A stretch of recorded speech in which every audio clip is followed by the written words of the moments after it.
Your portable air conditioner is designed to make your house hotter. Every cubic foot of air it blows out the window is replaced by 95-degree outdoor air rushing in through every crack you can't see. The box isn't broken, it's a heat vacuum wearing the name of cooling.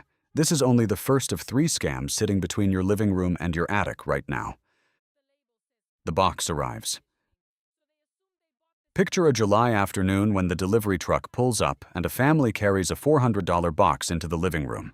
The label says portable air conditioning, so they assume they bought the same cooling as a window unit, slide the single hose into the frame, turn the dial to high, and wait for the room to drop. The air near the vent feels cold for about 3 feet. The rest of the house starts doing something they can't hear or see. It starts breathing hot outdoor air back inside. Each cubic foot of indoor air that leaves through that hose has to be replaced from somewhere. That replacement air is 95-degree outdoor heat rushing in through the gaps around doors, the outlets in the wall, and every crack the builder left behind. The living room gets louder while the hallway gets hotter, yet the machine isn't broken because it's doing exactly what it was engineered to do.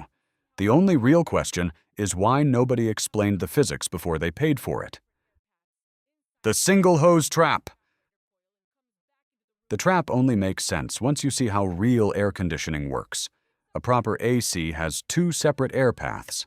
Inside, air circulates over the evaporator coil and comes back into the room colder. Outside, air passes over the condenser coil, picks up the heat, and stays outside where it belongs. The 2 streams never meet. A single hose portable unit deletes the outside intake hose. It uses your conditioned indoor air to cool the condenser, then blows that air out the window. For every cubic foot that leaves, a cubic foot of 95-degree outdoor air is sucked in through door frames and gaps. The Department of Energy now lists 2 BTU ratings on portable units because the real cooling capacity is far below the box number once you count the infiltration. You can prove this yourself. Turn on the portable unit, crack a window, and hold an unfolded tissue to the gap. The air rushing in will blow the paper away. Turn the unit off and try it again. The paper drops. That's not wind, it's your cooled air being replaced by outdoor heat. The damage doesn't stop in the living room. The negative pressure reaches down the hallway and into the bedrooms. Those rooms pull in leaked outside air, but they don't get the cooling blast. While the living room runs the machine, the rest of the house gets hotter. That's not a side effect, it's the design. A dual-hose portable AC exists and solves this by pulling outside air through a second hose to cool the condenser. But dual-hose units cost more and look bulkier. That's why the market is flooded with single-hose machines that create the very problem they claim to solve. You're not buying a cooler room, you're buying a heat vacuum wearing the name of cooling. The desktop swamp. Walk over to your desk. There's a second scam sitting there for about $50. It's marketed as a personal air conditioner with names like Arctic Air or Desktop Cooling. The ads show an entire living room dropping from the 90s to the 60s in minutes. The reality is a plastic box with a fan and a wet cartridge. It doesn't vent heat outside, it doesn't use a compressor, and it adds humidity to the room while calling it cooling. These devices are tiny evaporative coolers. They draw room air across a wet filter and blow it back at you. The physics that governs them is called wet bulb depression.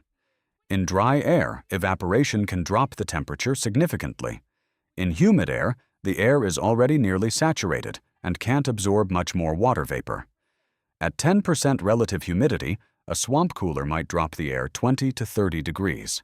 At 50% humidity, which is common in most summer homes, you might get 10 degrees. Above 70%, the device is nearly useless and simply turns your desk into a swamp. Independent testers found that the Evapolar EvaChill cools effectively within 2 to 3 feet of the unit. Beyond that, there's no measurable temperature change. Yet the marketing implies whole-room air conditioning. In a humid summer apartment, that $50 box doesn't cool the room. It raises the humidity, makes the air muggy, and creates the exact conditions where mold starts to grow. You paid for a personal humidifier dressed in blue LED lights. The NASA Tech paint myth. Follow the money upward. There's a scam painted on your ceiling and sold as NASA technology. Contractors pitch radiant barrier paint, claiming it reduces roof temperatures by 50 to 95 degrees and saves 40 to 60% on bills. In 2013, the Federal Trade Commission took Edward Sumpelek and his companies to court for those exact claims. A federal court ordered a $350,000 civil penalty. It was the largest fine ever in a home insulation case. Here's the technical truth. There's no such thing as radiant barrier paint. These are interior radiation control coatings, or IRCCs. A true radiant barrier must reflect more than 90% of radiant energy and emit less than 10%. The best tested paint still emits 22%. Radiant barrier foil emits 3%. That's 7 times worse at blocking the heat you're paying to stop. Then there's the air gap problem. A radiant barrier only works with an open air space in front of it. Paint it between roof sheathing and insulation, and it becomes a conductor that works against your insulation. The paint costs about $50 per gallon. Application is unverifiable without testing, and contractors have been caught watering it down or using cheap silver paint. Oak Ridge National Laboratory found realistic savings are closer to 3 to 6% on your yearly bill. The savings aren't 40 or 60, they're 3 to 6. Thermal mass and the night flush. Here's what actually works. The answer is older than the paint can, older than the portable box, and it's already built into your walls. Walk into an old adobe house in the desert Southwest on the most brutal summer day. There's no air conditioner running. The interior stays steady and comfortable while the world bakes outside. The walls are doing the work. Those thick walls are thermal mass. Dense materials like stone, brick, and adobe absorb heat slowly during the day without letting it reach the interior. You stay cool inside because the wall is eating the heat before it ever gets to you. Put your hand on an adobe wall at 3 in the afternoon. The outside face is hot, the inside face is cool, and the wall did the work. At night, when the outdoor temperature drops, you open the windows and let the night air flush the stored heat back out. By sunrise, the walls have turned cold again and are ready to absorb the next day. This is called nocturnal ventilation, or night flushing. You don't need adobe. You need behavior. Close the house at sunrise to trap the cold inside. Open the upper windows and lower vents after sunset. Hot air rises and escapes through the high openings while cooler air enters low. This is the chimney effect, and it costs nothing because gravity does the work. The Department of Energy and the Pacific Northwest National Laboratory both document this as a proven passive cooling strategy. Research papers calculating thermal mass with night ventilation show significant reductions in peak indoor temperature across multiple climates. The wall is a thermal battery that stores the cold of the night and spends it during the day, so there's no compressor, no refrigerant, and no monthly bill. The only thing you have to change is when you open and close your windows. And that's the problem. You can't sell a homeowner a subscription to gravity. Follow the money! Single hose portable units dominate the market because one hose is cheaper to manufacture and looks less bulky on the store shelf. The consumer pays the efficiency penalty while the manufacturer keeps the margin. Desktop evaporative coolers cost pennies to mold in plastic and market with Arctic branding.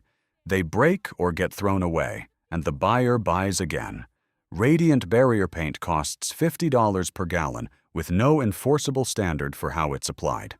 The pitch is designed to sound like science. The real pattern is an industry shift from building cool homes to selling cooling boxes that need a monthly subscription to the power grid. A $40 bag of salt in a ceiling tray or a thick stone wall used to do what a $15,000 lifetime AC commitment does now. The salt doesn't care that nobody sells it to you. It melts at 90 degrees. It melted at 90 degrees in 1948. It'll keep melting at 90 degrees long after every warranty on your street runs out. The foxes never meant to teach the chickens how to build their own hen house. They meant to sell them a bigger box. Conclusion: the cooling you need was never unavailable. It was simply sold to you in the most expensive form possible. Don't believe everything you see online. If it sounds too good to be true, it's probably a scam. The real system is in the description. If this makes you more self-sufficient and less dependent on a meter and a bill, subscribe and stay.